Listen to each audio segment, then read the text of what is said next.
সবার কাছ থেকে, শহর বাংলা থেকে সবার কাছ থেকে বিদায় নিলেন ইমাম হোসাইন পাক। বিদায় নিয়ে রণাঙ্গনে যাবেন, তরবারিটা নিলেন, ঘোড়ায় দুলদুলে উঠলেন। সে দুলদুলে উঠে ইমাম হোসেন পাক লাগাম টানলেন, যাও এবার রণাঙ্গনে চলো দুলদুল। ঘোড়া কি বললেন? ঘোড়া একবার উপরের দিকে তাকাচ্ছে, একবার নিচের দিকে তাকাচ্ছে, ঘোড়া অগ্রসর হচ্ছে না। ভালো করে তাকিয়ে বলে, ঘোড়া বাবা তুমি যাও, আমাকে যেতেই হবে, এখানে যুদ্ধ আমাকে করতেই হবে, আমার শহীদ হতেই হবে, তুমি চলো। ঘোড়া মাথা নিচু করেছে, নিচের দিকে তাকিয়েছে ইমাম হোসাইন।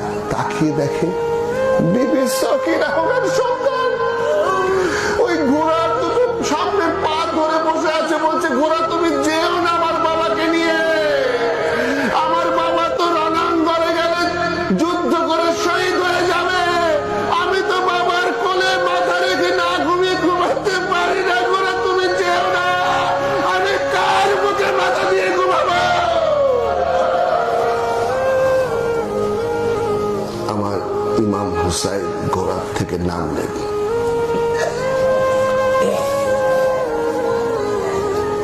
মেয়েকে জড়িয়ে ধরে বললেন, মা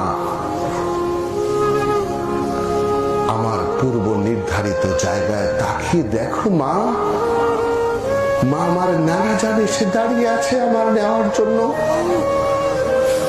আমার বাবা চলে এসছে, আমার মা চলে এসছে এখানে। উনি একটা শের বলেছিল, শিওরে কাঁদছে একজন, জ্বলতাছে চাঁদের মতো, বলে সীমার আসিয়াছি অনেকক্ষণ। সীমার কর নিরীক্ষণ, শিওরে কাঁদছে একজন, জ্বলছে চাঁদের মতো। কিসের মতো জ্বলছে?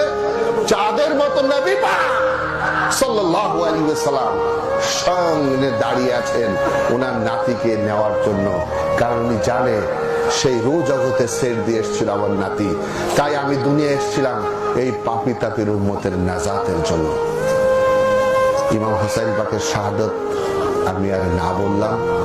ইমাম হোসাইন পাক রণাঙ্গনে গেলেন,